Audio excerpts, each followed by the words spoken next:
Praise the lord. August 4వ తేదీ 2025. ఈ రోజు దేవుని వాగ్దానము.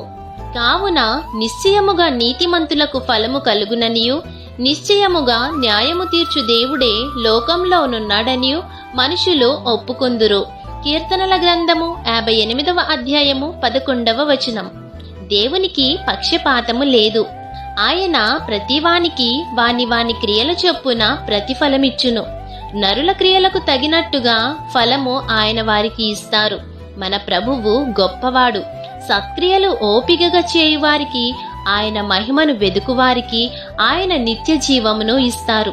కాబట్టి ఎల్లవేళలా ఆయన కొరకు ఎదురు చూసేవారిగా మీరుండాలని కోరుకుంటూ, ఈ వాగ్దానం మీ జీవితంలో నెరవేరాలని ఆశిస్తూ, దేవుని సువార్త పరిచర్యలో మీ సహోదరి.